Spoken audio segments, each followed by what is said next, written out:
Hello students. इस video के अंदर हम स्फेरिकल है जो मिरर के बारे में डिस्कशन करने जा रहे हैं। What is spherical mirror? First question is a spherical mirror is a part of a hollow thin spherical glass shell. Understand? वो thin spherical glass shell, sphere जो होता है, ग्लास का जो स्फीयर होता है वो थिन शेल ग्लास का, उससे जो उसको काट के बनाया जाता है। ठीक है ना? हम इसकी ये जो मैन्युफैक्चरिंग को इस टाइप से डिस्कस करेंगे।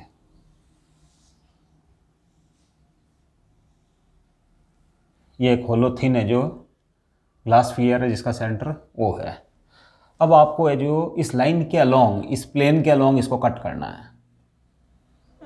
अंडरस्टैंड? और इस कटआउट पार्ट को, ये वाला पार्ट जो है कटआउट पार्ट, इसको है जो आप रिमूव कर दें। अंडरस्टैंड? अब अगर इसको देखा जाए तो ऐसा लगता है कि ये वाला पार्ट एक प्लेट टाइप है।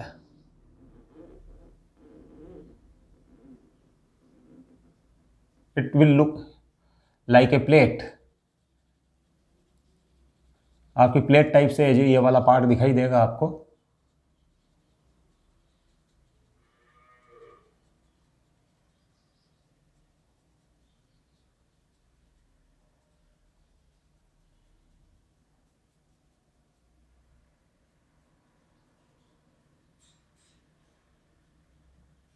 अंडरस्टैंड?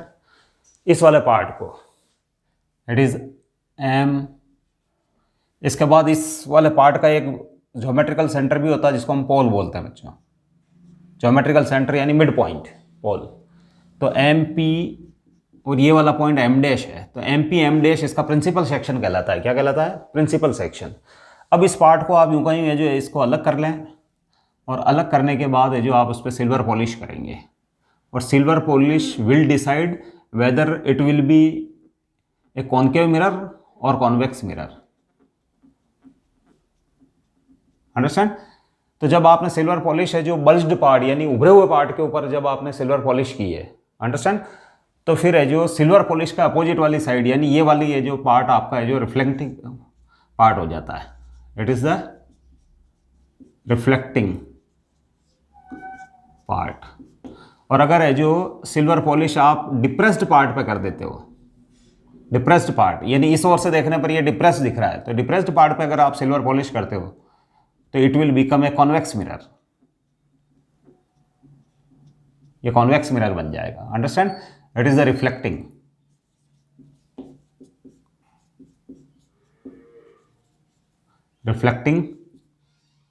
पार्ट। अंडरस्टैंड? तो कॉनकेव या कॉनकेव मिरर, वो जो आपका कटआउट पार्ट है, उस कटआउट पार्ट की पॉलिश सिल्वर पॉलिश के ऊपर डिपेंड करता है। अगर आपने सिल्वर पॉलिश डिप्रेस्ड पार्ट पे की है, जैसे कि यहाँ आपने इस ओर से देखने पर ये डिप्रेस्ड दिख रहा है, बीच में से दबा हुआ लग रहा है, तो डिप्रेस्ड पार्ट पे अगर आप सिल्वर पॉलिश करोगे तो अपोजिट वाला फेस जो है वो रिफ्लेक्टिंग पार्ट हो जाएगा, यानी लाइट इधर से रिफ्लेक्ट होगी। अंडरस्टैंड? और अगर है जो इसी पार्ट के ऊपर अगर आपने बल्ज्ड पार्ट, बल्ज्ड यानी इधर से देखने पर, इस मिरर को इधर से देखने पर ये उभरा हुआ पार्ट लग रहा है, तो बल्ज्ड पार्ट पे आप सिल्वर पॉलिश करोगे तो अपोजिट साइड यानी वो पार्ट जो दबी हुई है वो आपकी रिफ्लेक्टिंग सरफेस होगी। अंडरस्टैंड? अब बच्चों है जो अगर मैं पी को ओ, मैं इसके सेंटर को ओ की जगह सी ले लेता हूं, तो फिर ध्यान रखना सी सेंटर ऑफ कर्वेचर कहलाएगा बच्चों। C centre of curvature, C is known as centre of curvature. Understand? And P is the mid point, geometrical centre, geometrical centre that is mid point, और इसको पोल बोलते हैं बच्चों। इसको क्या बोलते हैं? पोल बोलते हैं। अंडरस्टैंड? जिस स्फीयर को आपने काट के बनाया उसकी रेडियस को आप रेडियस ऑफ कर्वेचर बोलोगे, R. Under radius of curvature,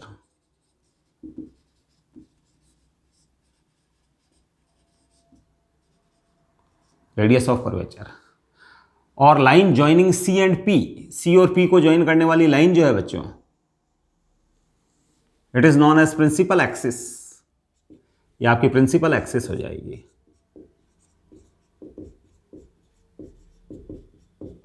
principal axis. Understand. ये आपका मिरर है जो कॉनकेव मिरर है, और ये आपका मिरर कॉन्वेक्स मिरर है। अंडरस्टैंड। और बच्चों ये जो आपका कटआउट पार्ट है उसकी जो सरकमफेरेंस है, सरकमफेरेंस मतलब ये सरकमफेरेंस है बच्चों, इट इज अ सरकमफेरेंस, और ये सर्कुलर है बच्चों, तो उसका डायमीटर है जो एपर्चर कहलाता है बच्चों। Aperture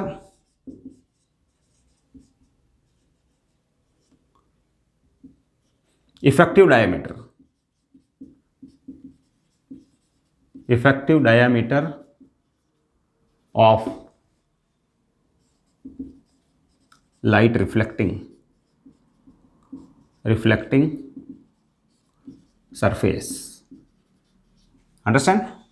it is aperture, aperture और लीनियर डायमीटर भी कह सकते हो, और लीनियर डायमीटर।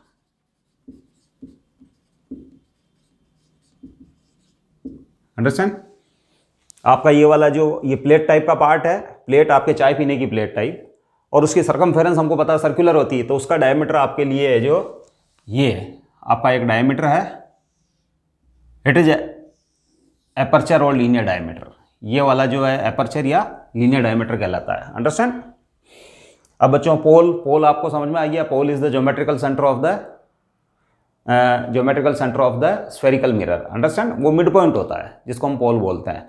जिस स्फीयर को काट के बनाया उसका सेंटर ऑफ कर्वेचर कहलाता है। अंडरस्टैंड। और वो जो लाइट रिफ्लेक्टिंग एरिया जो होता है जो कॉन्वेक्स या कॉनकेव उससे बनता है ना, light reflecting surface of the convex और कॉनकेव मिरर। अंडरस्टैंड। उसका इफेक्टिव डायमीटर लीनियर डायमीटर या और एपर्चर कहलाता है। अंडरस्टैंड। सी और पी को ज्वाइन करने वाली लाइन यानी सेंटर ऑफ कर्वेचर और पोल को ज्वाइन करने वाला लाइन प्रिंसिपल एक्सिस कहलाती है। अंडरस्टैंड। इसके बाद रेडियस ऑफ कर्वेचर, जिस स्फीयर को आपने काट के बनाया है उसकी रेडियस को आप रेडियस ऑफ कर्वेचर बोलेंगे। अंडरस्टैंड। तो these are the important part, it is the detail about the spherical mirror. अब बच्चों हम सेकेंड पॉइंट जो डिस्कस करते हैं वो है प्रिंसिपल फोकस और focal length. What is principal focus?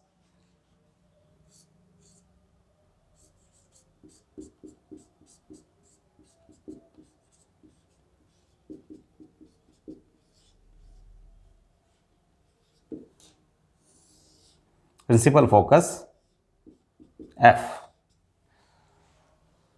अब बच्चों हम क्या करते हैं कि एक ऑब्जेक्ट आपका मिरर चाहे कॉन्वेक्स हो चाहे कॉनकेव, एक ऑब्जेक्ट लें आप और उस पर उसको इन्फिनिटी पे प्लेस करें। अंडरस्टैंड।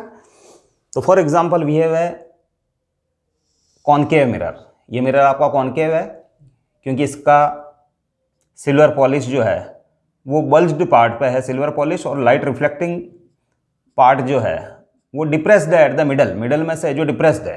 अंडरस्टैंड। तो it is the light reflecting part. अब हम क्या करें बच्चों कि ये प्रिंसिपल एक्सिस हो गई, ये पोल हो गया, ये वाला पॉइंट पोल है इसका, और ये मिरर आपका कॉनकेव है। अंडरस्टैंड। एक बीम लेता हूं मैं लाइट का, that is parallel to principal axis. Understand. तो कॉनकेव मिरर वाले केस में ये एक पर्टिकुलर पॉइंट पे जो फोकस हो जाएगा, प्रिंसिपल एक्सिस के पर्टिकुलर पॉइंट पे फोकस हो जाएगा, उसको हम क्या बोलेंगे बच्चों? प्रिंसिपल फोकस बोलेंगे।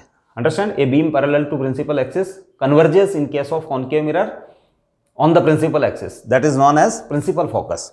और अगर आपके पास कॉनकेव मिरर है, फॉर एग्जांपल आपने इसी एक्सिस पे एक कॉन्वेक्स मिरर रख दिया है,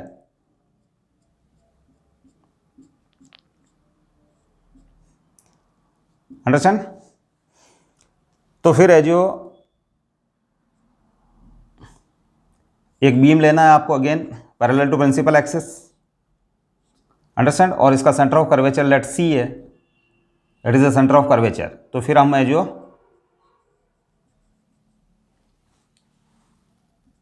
एक लाइन बना लेते हैं जो सी से पास होती है और इस एम पॉइंट के ऊपर है जो ये गिर रही है।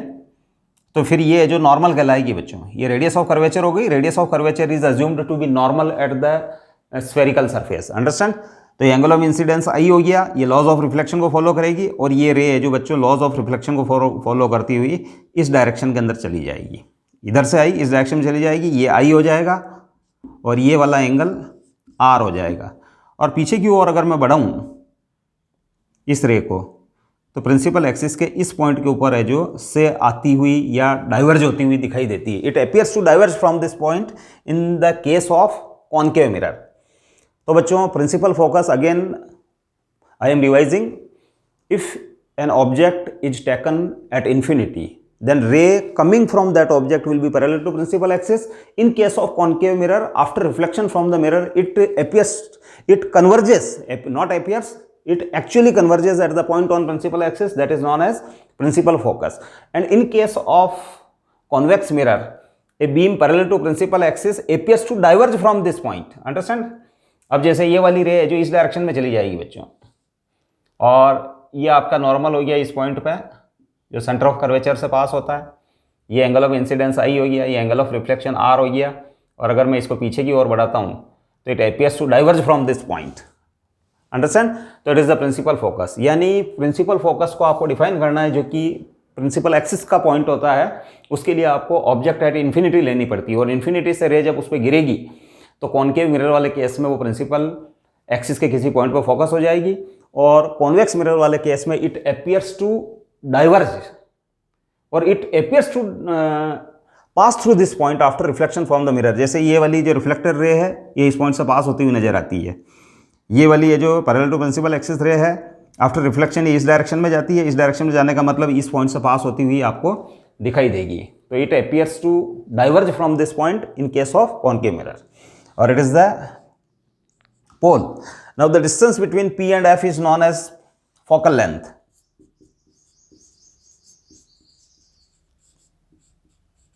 Focal length, distance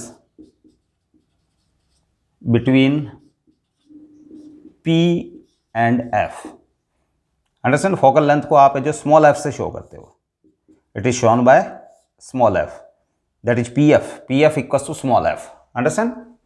अब बच्चों हम जो इसका साइन कन्वेंशन डिस्कस कर लेते हैं कि what will be the sign convention. Understand? Sign convention image formation के लिए, न्यूमेरिकल प्रॉब्लम्स को सॉल्व करने के लिए, यूवीएफ वाला रिलेशन डिराइव करने के लिए, इमेज डिस्टेंस, ऑब्जेक्ट डिस्टेंस और फोकल लेंथ के बीच में रिलेशन डिराइव करने के लिए सबसे पहले हमको डिस्कस करना पड़ता है sign convention. Understand?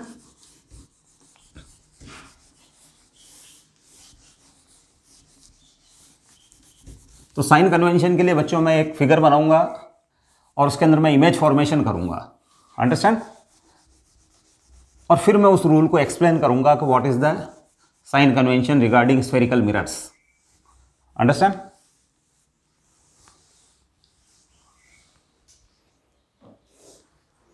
For example, पहले तो मैं हेडिंग डाल देता हूं,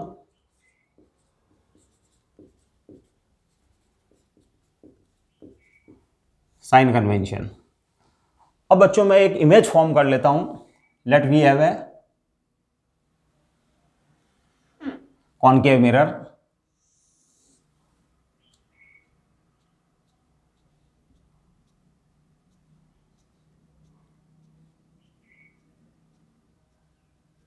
हमारे पास एक कॉनकेव मिरर है, इट इज एफ, ये पॉइंट आपका एफ है और ये पॉइंट आपका सी है बच्चों। अंडरस्टैंड?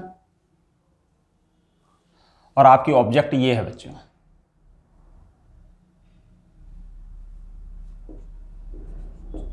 ये भी इज द ऑब्जेक्ट। अंडरस्टैंड? अब मैं जो इसकी इमेज फॉर्म कर लेता हूं, क्योंकि ये ऑब्जेक्ट जो है सी और माइनस इन्फिनिटी, इस साइड में माइनस इन्फिनिटी है बच्चों, सी और माइनस इन्फिनिटी के बीच में ऑब्जेक्ट रखी हुई है, A B is the object. तो उस कंडीशन के अंदर एक रे मैं पैरेलल लेता हूं, और पैरेलल रे after reflection from the mirror will pass through F in case of concave mirror. तो बच्चों ये वाली रे इससे इस साइड में पास हो जाएगी। अंडरस्टैंड? एक रे है जो मैं बच्चों सी से डायरेक्टली पास करवाता हूं, और चूंकि ये रेडियस वाली डायरेक्शन है, यानी ये रे जो है अलोंग द नॉर्मल रेडियस को नॉर्मल माना गया बच्चों। ये सेंटर ऑफ कर्वेचर है, सेंटर ऑफ कर्वेचर, तो इट मीन्स ये रेडियस ऑफ कर्वेचर हुई, तो इसी के अलोंग है जो रे जा रही है। तो angle of incidence I equals to 0 and R equals to 0. That's why this ray retraces its path, वो अपने पाथ को जो रिट्रेस करती है। अंडरस्टैंड? तो फिर एक ही इमेज बच्चों है जो चूंकि आफ्टर रिफ्लेक्शन दो रेज इस पॉइंट पे मीट कर रही है और दोनों ए से स्टार्ट हुई थी, तो एक ही इमेज बच्चों ए डैश पे बनेगी, तो it is the image, understand. और ये वाली रे जो पोल की साइड जा रही है वो इसी डायरेक्शन में है जो रिफ्लेक्ट बैक होगी, अंडरस्टैंड। तो इसके बी से स्टार्ट होने वाली रे आफ्टर रिफ्लेक्शन है जो इसी पॉइंट पे मिलती है, और ए से दो रेज स्टार्ट किए उससे आपको ए डैश पॉइंट मिला, तो it is the image, understand. अब ये डिस्टेंस है जो बच्चों ऑब्जेक्ट डिस्टेंस कहलाती है, पी से ऑब्जेक्ट की डिस्टेंस ये इमेज है, तो ये इमेज डिस्टेंस कहलाती है, अंडरस्टैंड। अब बच्चों साइन कन्वेंशन कहता है कि start measuring distance from pole, start measuring distance from pole, pole P. आपको डिस्टेंस मेजर करने के लिए, चाहे आपको ऑब्जेक्ट डिस्टेंस मेजर करनी है चाहे इमेज डिस्टेंस मेजर करनी है, आपको पोल से स्टार्ट करना है, मेजर करना है, यानी पोल से आप आगे बढ़ेंगे ऑब्जेक्ट की ओर या फिर है जो इमेज की ओर, अंडरस्टैंड। तो अगर आप है जो if we move towards incoming raise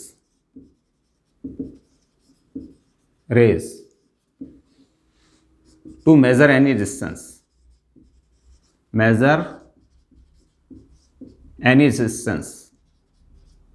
then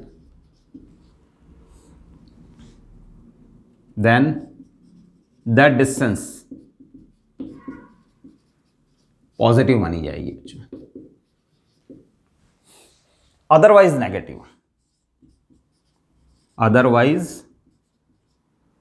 negative, यानी आपको किसी डिस्टेंस को मेजर करना है, चाहे आपको ऑब्जेक्ट डिस्टेंस को मेजर करना है चाहे इमेज डिस्टेंस को मेजर करना है, अंडरस्टैंड। या जो पी से एफ तक की डिस्टेंस यानी फोकल लेंथ को मेजर करना है, अंडरस्टैंड। तो पी से एफ के बीच की डिस्टेंस फोकल लेंथ कहलाती है बच्चों। तो फिर उस केस में आप पी से जो बढ़ना स्टार्ट करें, अगर आप ऑब्जेक्ट की ओर बढ़ते हैं तो इनकमिंग रेस की डायरेक्शन में आपको बढ़ना पड़ता है। तो इनकमिंग रेस के अपोजिट डायरेक्शन में अगर आप बढ़ेंगे तो उस डायरेक्शन में जो वो डिस्टेंस नेगेटिव ली जाएगी, और किसी डिस्टेंस को मेजर करने के लिए अगर आप जिस डायरेक्शन से रेज आ रही है उसी डायरेक्शन में उस डिस्टेंस को मेजर करने के लिए आगे बढ़ रहा है, जैसे इस केस में रेज इधर से आ रही है और आपको पोल से डिस्टेंस को मेजर करने के लिए उसी डायरेक्शन में आगे बढ़ना पड़ रहा है, तो उस कंडीशन में वो डिस्टेंस आप क्या लेंगे, पॉजिटिव लेंगे। और अगर आप इनकमिंग रेस के अपोजिट डायरेक्शन में उस डिस्टेंस को मेजर करने के लिए आगे बढ़ना पड़ रहा है आपको, तो उस कंडीशन में वो डिस्टेंस है जो नेगेटिव ली जाएगी, अंडरस्टैंड। इसके बाद हाइट्स,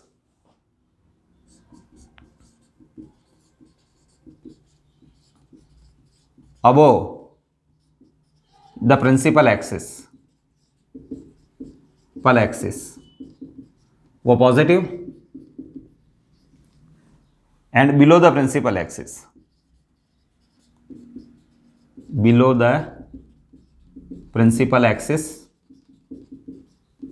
नेगेटिव, अंडरस्टैंड। तो लेट ऑब्जेक्ट हाइट आपकी है जो h1 है बच्चों, और इमेज हाइट जो है आपकी लेट h2 है, अंडरस्टैंड। अब बच्चों इस केस के अंदर है जो ऑब्जेक्ट डिस्टेंस जो है, ऑब्जेक्ट डिस्टेंस है बच्चों PB, अंडरस्टैंड। ऑब्जेक्ट डिस्टेंस को जनरली U से शो किया जाता है बच्चों, U, अंडरस्टैंड। तो ऑब्जेक्ट की डिस्टेंस को मेजर करने के लिए आपको इनकमिंग रेज आ रही है इधर से, आपको इस डायरेक्शन में चलना पड़ रहा है, तो PB है ना, यानी आप उसको U बोलेंगे, यानी ये -U मानी जाएगी। PB इक्वल टू -U बोल दो आप इसको, PB -U, अंडरस्टैंड। PB जो है वो -U होगी आपकी, क्यों होगी, क्योंकि इनकमिंग रेस की अपोजिट डायरेक्शन में आपको P से ऑब्जेक्ट की ओर चलना पड़ रहा है। इसके बाद इमेज डिस्टेंस इज सॉरी, ये PB डैश ले लो आप, PB dash, image distance is PB dash,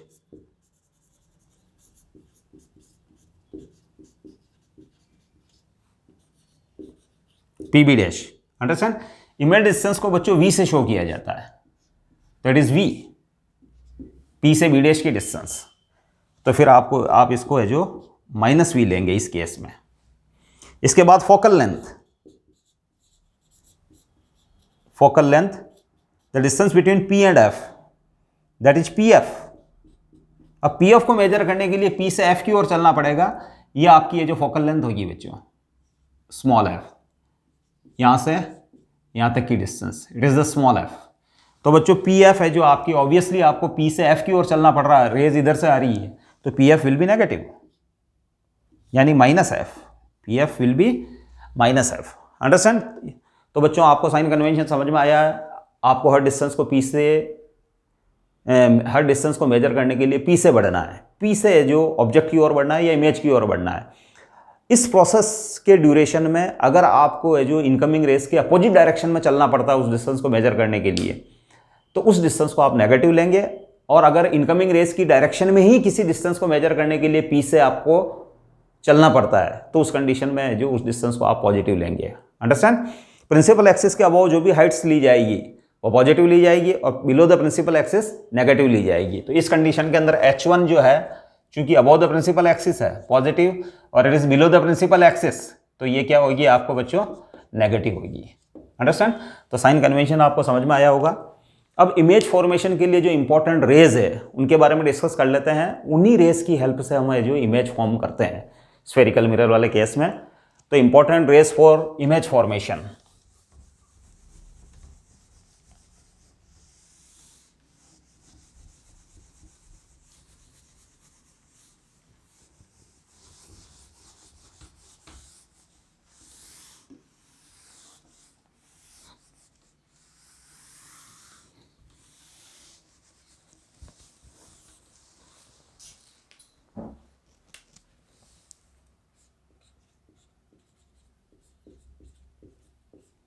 important rays for image formation,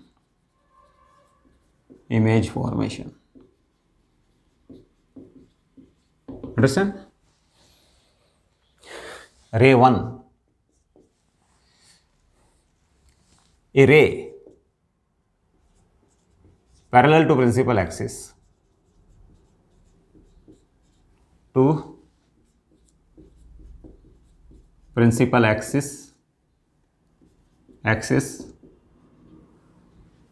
passes through F,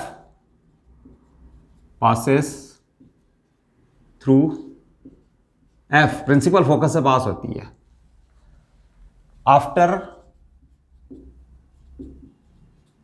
reflection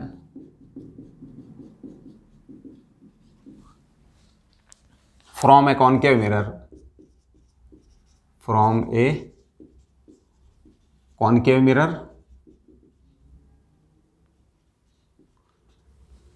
and appears to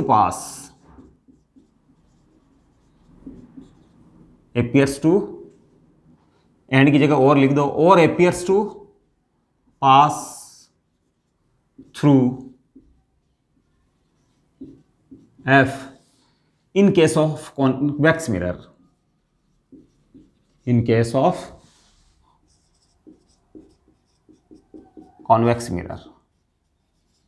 understand.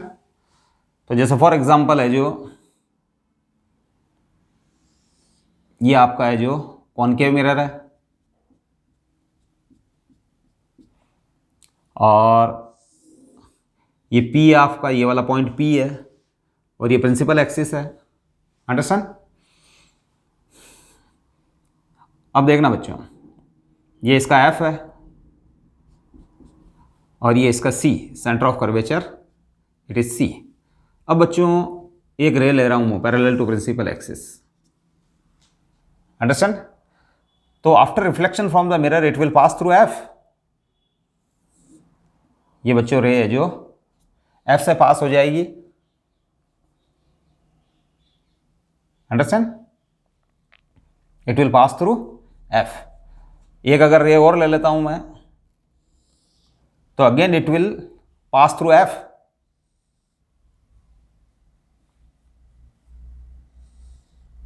ये जो रे आपको वापस है जो F से ही पास होगी after reflection from the mirror. Concave mirror से जो रिफ्लेक्ट होने के बाद ये जो बीम जो है या जो रेज जो है जो कि पैरेलल टू प्रिंसिपल एक्सिस है, after reflection from the mirror it will certainly pass through F। और अगर आपके पास है जो मिरर कॉन्वेक्स टाइप का है, understand, it is the convex mirror.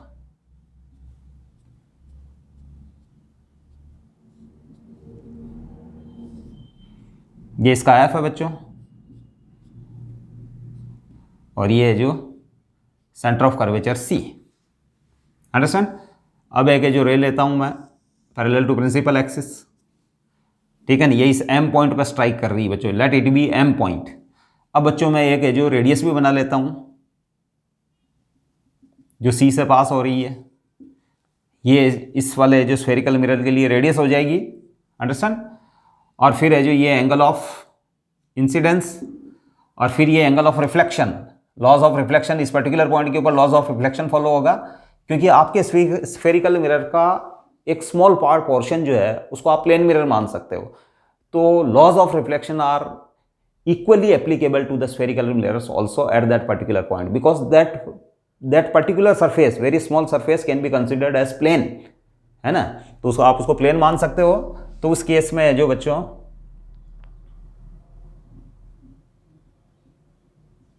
ये वाली रे आई इक्वस टू आर बनाती हुई इस डायरेक्शन में जो रिफ्लेक्ट हो जाएगी, I equals to R, understand. तो इस केस में जो it appears to pass through, आपकी जो reflected ray it appears to pass through F. Convex mirror वाले केस में आपकी जो बीम जो है या पैरेलल टू प्रिंसिपल एक्सिस वाली जो रे है after reflection from the mirror appears to pass through this point, not actually passes but appears to pass through F, understand. और in case of concave mirror it actually passes through F if the ray is parallel to principal axis, understand. It is the one. Second ray जो मैं ले रहा हूं बच्चों, ए रे passing through सी, जैसे ये कॉन्केव मिरर बनाया मैंने,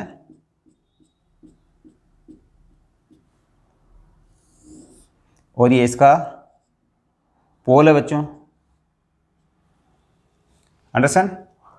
अब बच्चों ये एफ है इसका, और ये आपका इसका सी है, सेंटर ऑफ कर्वेचर, ये वाला पॉइंट, अंडरस्टैंड। अब बच्चों एक रे ले रहा हूं मैं जो सी से पास हो रही है बच्चों, तो सी से पास होने वाली रे जो बच्चों इसी पाथ को रिट्रेस करेगी वापस, जिस पाथ के अलोंग उसने जो बिफोर रिफ्लेक्शन ट्रेवलिंग की थी उसी पाथ को वो रिट्रेस करेगी। क्यों करेगी? क्योंकि हमको पता है कि सी से इस स्फेरिकल मिरर के इस पॉइंट की डिस्टेंस है जो बच्चों रेडियस ऑफ कर्वेचर है, और रेडियस को है जो स्फीयर के ऊपर परपेंडिकुलर माना जाता है, यानी नॉर्मल माना जाता है, अंडरस्टैंड। तो फिर रे चूंकि इसी नॉर्मल के अलोंग गिर रही है तो एंगल ऑफ इंसिडेंस आई हो गया, that's why the angle of reflection will be also I zero हो गया, तो आर भी आपका क्या हो जाएगा, जीरो हो जाएगा। तो इसी पाथ को वो रिट्रेस करेगी, अंडरस्टैंड। तो a ray which is passing through C, centre of curvature, it will retrace its path in case of concave mirror, understand. अब बच्चों है जो ये कॉन्वेक्स मिरर ले लेता हूं मैं,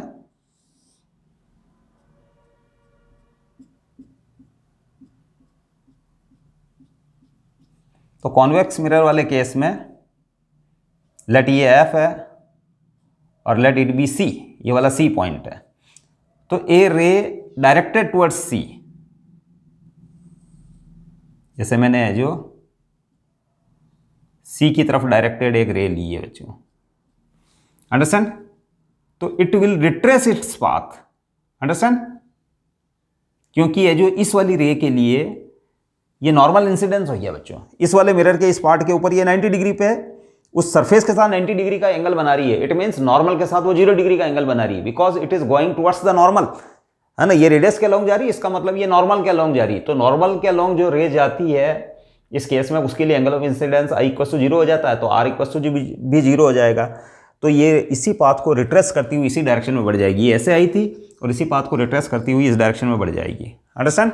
तो सी से पास होने वाली रे या फिर appears to pass through C after reflection from the mirror, it retraces its path, understand। यहां है जो C से पास हो रही थी, तो आफ्टर रिफ्लेक्शन भी है जो इसी से पास हो रही है, यहां it appears to pass through C if a ray which is directed towards C, जो सी की ओर डायरेक्टेड है, it will retrace its path, ये अपने पाथ को क्या कर देती है, जो रिट्रेस कर लेती है, यानी उसी पाथ को फॉलो करते हुए आगे बढ़ जाती है। अंडरस्टैंड। केस 3, रे नंबर 3,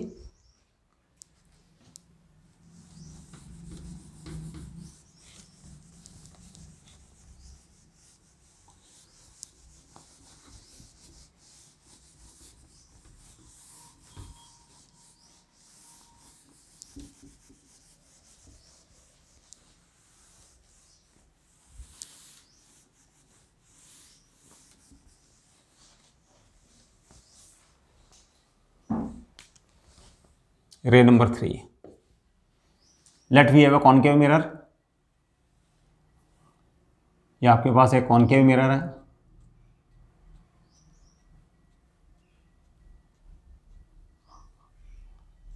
ये प्रिंसिपल एक्सिस, ये पोल पी, सेंटर इसका,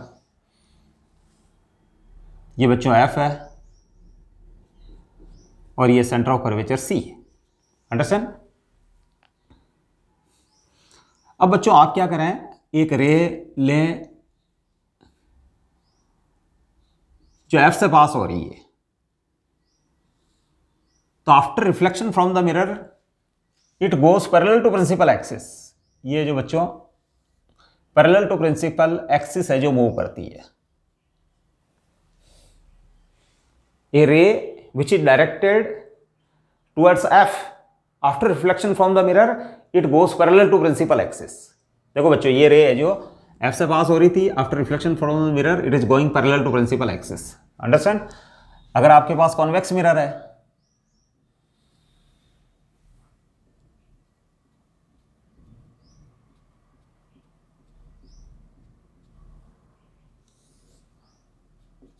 ये P, अंडरस्टैंड,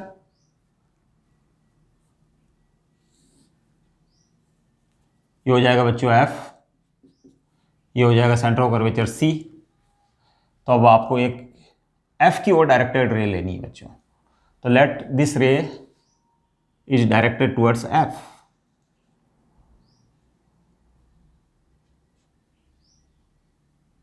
अंडरस्टैंड।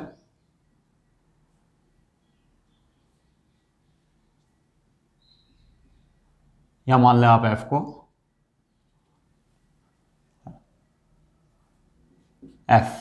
F की ओर डायरेक्टेड है। अब बच्चों मैं क्या करूं, यहां एक रेडियस ऑफ कर्वेचर बनाता हूं।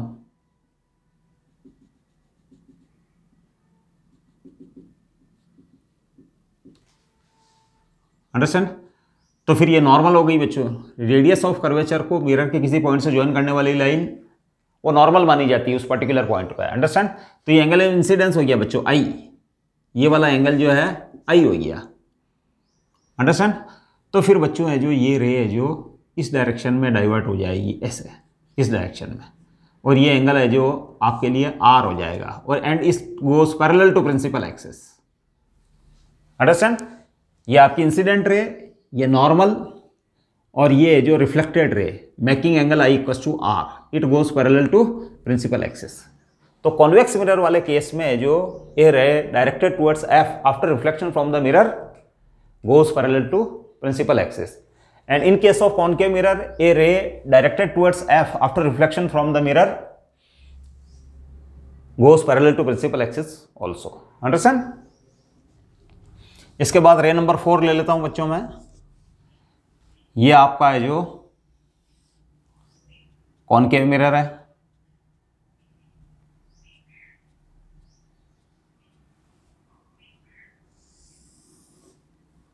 कॉनकेव मिरर, ये आपका F है और ये आपका C है। अब बच्चों एक रे है जो पोल के ऊपर है जो मैं ले रहा हूं, it is incident over pole coming towards pole, then it is found that it goes symmetrically to principal axis, it goes after reflection symmetrically. ठीक है ना। ये बच्चों अगर आई है तो ये बच्चों आर होगा और I equals to R. Understand. इस केस के अंदर मतलब जो रे जो प्रिंसिपल एक्सिस के साथ है जो कुछ एंगल बनाती है, एंगल ऑफ इंसिडेंस आई, तो it goes symmetrically to the principal axis, मतलब जिस एंगल पे वो गिरी थी उसी एंगल से है जो वो रिफ्लेक्ट हो जाएगी। अंडरस्टैंड। और अगर आप है जो कॉन्वेक्स मिरर वाले केस में इसको चेक करना चाहते हैं तो you can check easily. Again ये पोल है, अंडरस्टैंड। अब बच्चों एक रे आ रही है, तो फिर नॉर्मल, क्योंकि आपका है जो एफ इस डायरेक्शन में है और सी प्रिंसिपल एक्सिस पे इस पॉइंट पे है, तो उस कंडीशन के अंदर है जो नॉर्मल के साथ, प्रिंसिपल एक्सिस नॉर्मल है आपके यहाँ इस वाले केस में, और ये एंगल आपके लिए आई हो गया, तो it goes symmetric to principal axis, again making angle R I equals to R. तो ये बच्चों है जो इंपॉर्टेंट रेस थी, इसके बेसिस पर आप है जो इजीली है जो इमेज फॉर्मेशन कर सकते हैं। अब हम है जो कॉनकेव मिरर वाले डिफरेंट ऑब्जेक्ट की पोजीशंस के लिए, कॉनकेव मिरर वाले केस के अंदर हम इमेज फॉर्मेशन करेंगे ऑब्जेक्ट की डिफरेंट पोजीशंस लेते हुए। अंडरस्टैंड। तो image formation in case of concave mirror.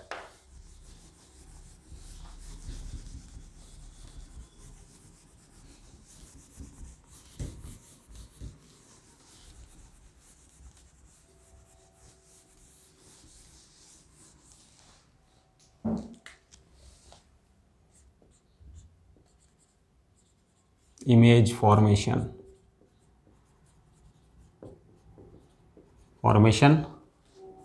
For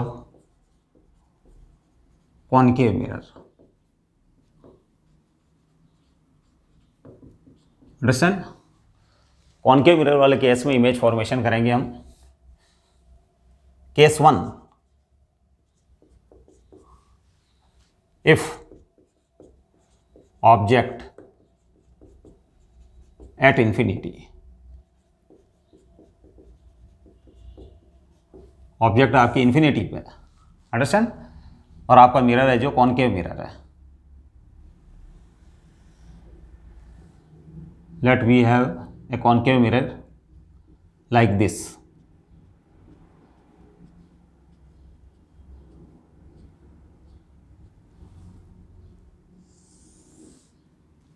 यह आपका पोल हो गया, यह आपका बच्चों एफ है और ये आपका सी है। अंडरस्टैंड।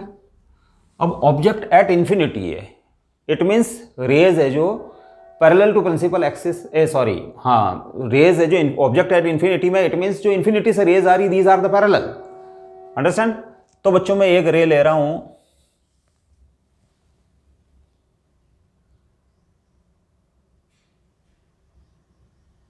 जो एफ से पास हो रही है। अंडरस्टैंड। तो जो रे एफ से पास होती है बच्चों, after reflection from the mirror it becomes parallel, तो ये बच्चों इस डायरेक्शन में जाएगी। Before reflection if it passes through F, then after reflection it will go parallel to principal axis, तो प्रिंसिपल एक्सिस के पैरेलल चली जाएगी। अब बच्चों में एक रे है जो और ले रहा हूं जो इन्फिनिटी से आ रही है, तो चूंकि ये इन्फिनिटी से ये रे आई, तो ये जो सी से पास होने वाली एक और रे ले रहा हूं मैं, वो भी इसके जो पैरेलल होगी बच्चों, ये रे और ये रे पैरेलल होगी फ्रॉम इन्फिनिटी।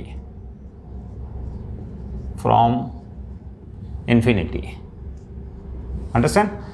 तो फिर बच्चों हमको पता है कि जो रे सी से पास होती है, अंडरस्टैंड, वो है जो अपने पाथ को रिट्रेस कर लेती है, सॉरी,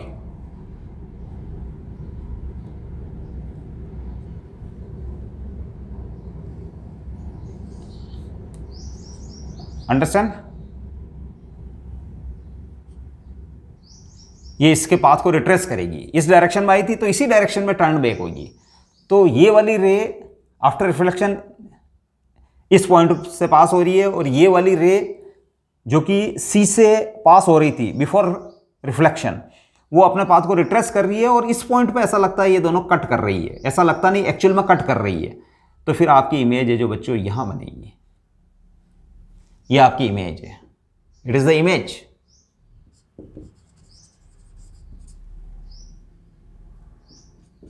अंडरस्टैंड। यानी इमेज आपकी इस केस के अंदर है जो एफ के ऊपर बनेगी, तो ऑब्जेक्ट की पोजीशन इन्फिनिटी के ऊपर है, तो इमेज के अंदर क्या क्या प्रॉपर्टी होगी बच्चों? इमेज एक तो रियल होगी, रियल इमेज। रियल इमेज जो बच्चों एक्चुअल में रेज के मीट करने से बनती है। तो ये रेज है जो इस पॉइंट के ऊपर है जो मीट कर रही है, तो इससे जो इमेज फॉर्मेशन हो रहा है वो रियल इमेज को फॉर्म करेगा। इसके बाद है जो ये इन्वर्टेड इमेज है बच्चों, इन्वर्टेड, अंडरस्टैंड। और इसकी पोजीशन है, अच्छा ये इन्वर्टेड है। इसके बाद highly diminished,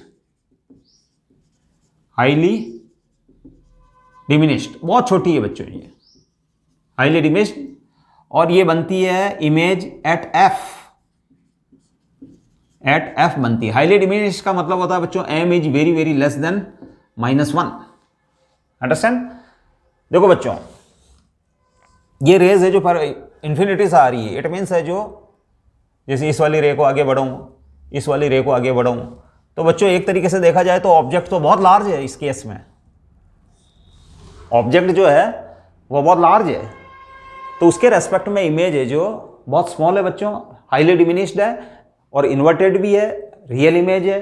that's why M is very very less than -1। तो ऑब्जेक्ट एट इन्फिनिटी के लिए आपके इमेज के अंदर यही प्रॉपर्टीज होगी, ठीक है ना। केस 2 ले रहा हूं बच्चों मैं, case 2 for object between -infinity and C. -Infinity बच्चों, -इन्फिनिटी मतलब इस और हम बढ़े तो बहुत large distance, that is -infinity, और सी ये वाला पॉइंट है, that is the centre of curvature. तो अगर आपकी ऑब्जेक्ट है जो बिटवीन सी एंड एफ है जो अगर लाई करती है, sorry between C and -infinity अगर आपकी लाई करती है, तो we can form image in this वे।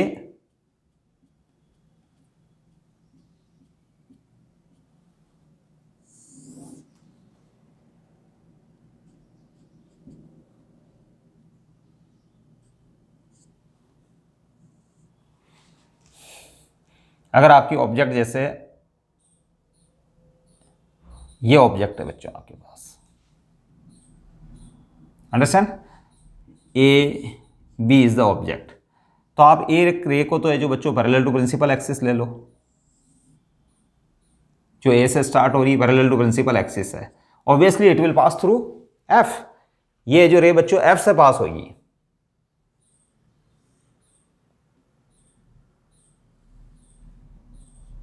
ये बच्चों रे है जो एफ से पास हो रही है, अंडरस्टैंड। अब एक रे है जो सी की तरफ डायरेक्टेड ले लो आप, तो फिर ये अपने पाथ को रिट्रेस करेगी, understand. It will retrace its path.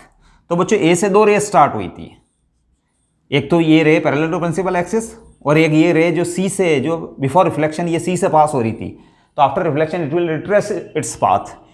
तो एक से जो चलने वाली 2 रेज इस पॉइंट पर कट कर रही है, इट मीन्स ए की इमेज तो बच्चों ए डैश यहाँ बनेगी, ए डैश यहाँ, तो फिर आप एक परपेंडिकुलर ड्रॉ करके इस इमेज का फॉर्मेशन कर सकते हैं, that is A dash B dash, understand. तो इमेज में क्या क्या क्वालिटीज होगी? इमेज रियल तो है ही है, क्योंकि मिरर के सामने जो इमेज बन रही है बच्चों वो रियल इमेज होती है अमूमन, वो एक्चुअल में रेस के मीट करने से जो इमेज पॉइंट्स आपको मिलते हैं, यानी वो इमेज मिलती है आपको, तो वो रियल इमेज कहलाती है, अंडरस्टैंड। आप उसको स्क्रीन पे ले सकते हो, you can obtain on the screen. मैंने अपने पहले वाले वीडियो के अंदर ये बात बहुत डिटेल से बताई हुई है। रियल है, इन्वर्टेड है बच्चों, इन्वर्टेड है। और इसके बाद ऑब्जेक्ट की हाइट ज़्यादा है, इमेज की हाइट कम है, it means it is diminished.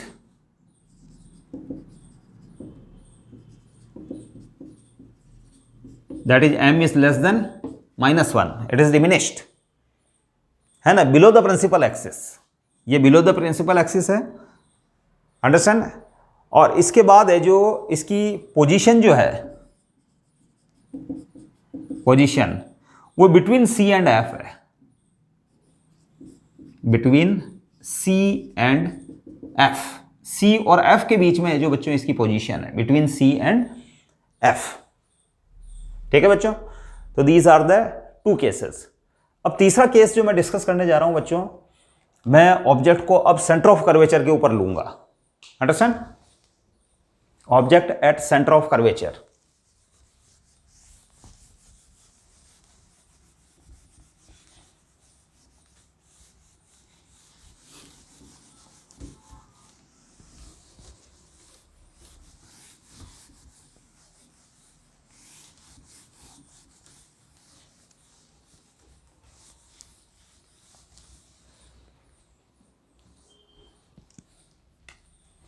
Case 3,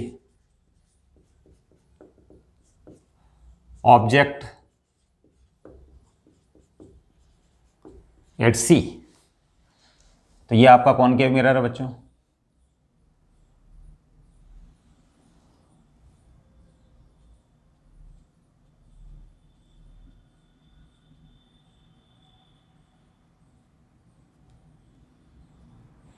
और ये आपकी प्रिंसिपल एक्सिस, ये मिड पॉइंट P, ये मिड पॉइंट P बच्चों। अंडरस्टैंड? ये आपका प्रिंसिपल फोकस F और लेट इट बी C। ये आपका C है, ये आपका F है। अंडरस्टैंड? अब object is lying eight C।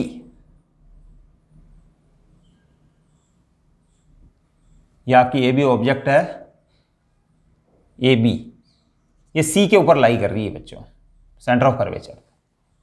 Understand? अब एक रे लेता हूं मैं parallel to principal axis, obviously it will pass through F after reflection from the mirror. Understand?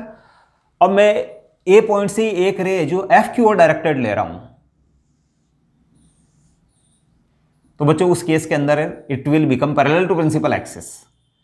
ये जो पैरेलल टू प्रिंसिपल एक्सिस हो जाएगी।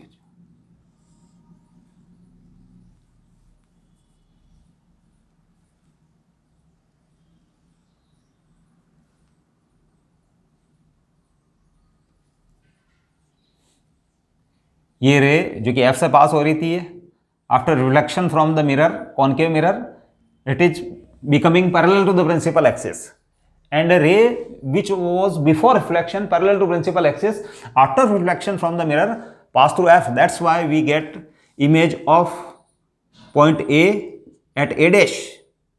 अब यहां से आप एक परपेंडिकुलर ड्रॉ कर दें। अंडरस्टैंड? ये आपने परपेंडिकुलर, तो ये आपकी इमेज फॉर्मेशन हो गया बच्चों। ये A डैश और इसी पॉइंट के ऊपर यानी C पॉइंट के ऊपर ही इसकी इमेज बन रही है। AB ऑब्जेक्ट की इमेज एट C बन रही है। तो बच्चों इमेज में क्या क्या क्वालिटीज होगी? Image real, inverted and of the same size as that of object. इस कंडीशन के अंदर जो इमेज बनती है बच्चों, उसके लिए m इक्वल्स टू -1 होता है।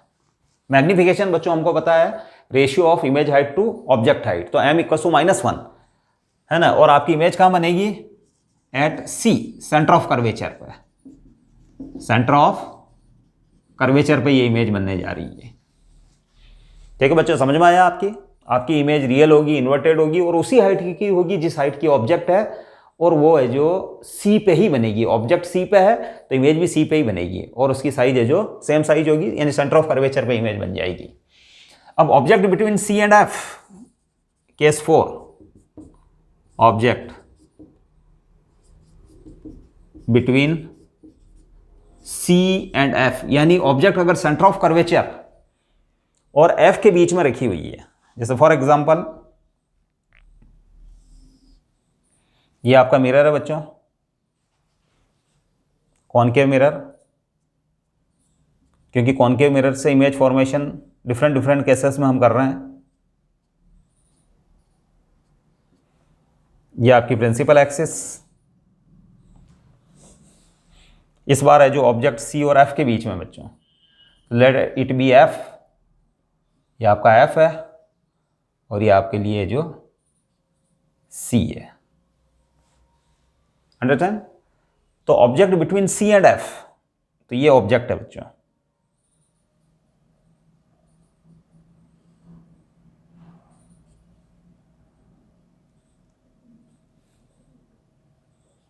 अंडरस्टैंड? ये object A B is the object, और सी और एफ के बीच में ये ऑब्जेक्ट है बच्चों। अब बच्चों एक रे में पैरेलल टू प्रिंसिपल एक्सिस ले लेता हूं, तो parallel to principal axis it will pass through F after reflection. तो बच्चों ये जो रे हो जाएगी आपकी एफ से पास होगी, अंडरस्टैंड? और ये रे जो बच्चों इस डायरेक्शन में आ रही है। अब बच्चों एक रे ले रहा हूं जो मैं सी से, सी को थोड़ा सा मैं यहां ले लेता हूं ताकि इमेज में ये सी, लेट ये सी, क्योंकि हम एक इंडिकेटिव डायग्राम, क्वालिटेटिव डायग्राम बना रहे हैं बच्चों, अंडरस्टैंड? तो फिर है जो मैं सी को, जैसे फॉर एग्जांपल सी इसका यहाँ है, तो इस केस के अंदर है जो एक रे चल रही है सी की ओर, तो फिर सी की ओर चलने वाली रे बच्चों इसी पाथ को रिट्रेस कर जाएगी, क्योंकि ये नॉर्मल इंसिडेंस होता है, अंडरस्टैंड? इस ऑब्जेक्ट से है जो एक है जो ए पॉइंट से एक रे मैंने है जो इस वाली डायरेक्शन में ली है, ये वाली डायरेक्शन है जो सी से पास हो रही है, ये वाली लाइन जो है वो सी से पास हो रही है, तो रे तो यहां से स्टार्ट हुई है, अंडरस्टैंड? तो after reflection from the mirror it will retrace its path, और रिट्रेस पाथ करने का मतलब है बच्चों कि ये वाली जो रे है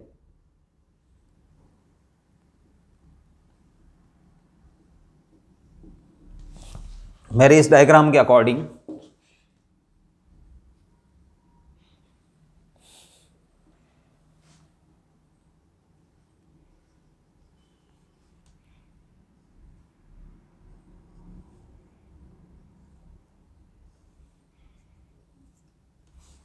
ये वाली रे जो अपने पाथ को रिट्रेस कर रही है वो इस डायरेक्शन में after reflection from the mirror जाने लग जाएगी, और है जो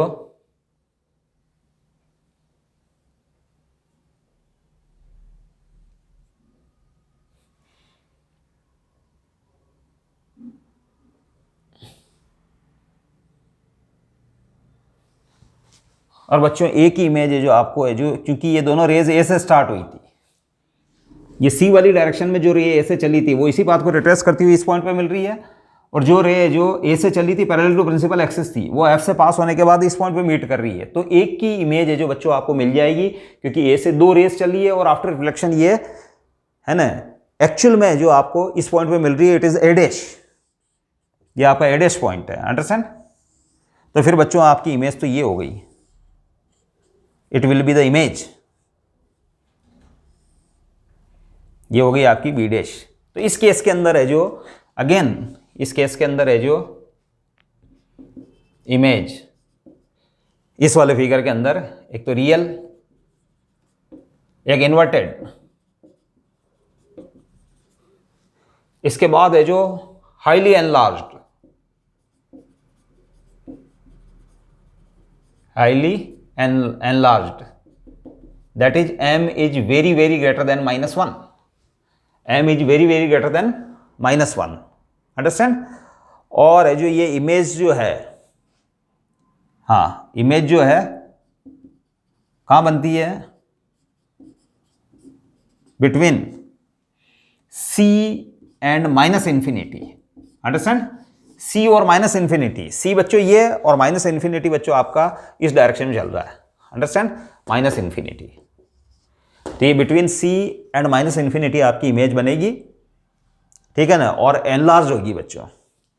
अब बच्चों एक केस और डिस्कस कर लेते हैं कि when object is lying at f, principal focus के ऊपर अगर ऑब्जेक्ट हो तो इमेज कहां बनती है?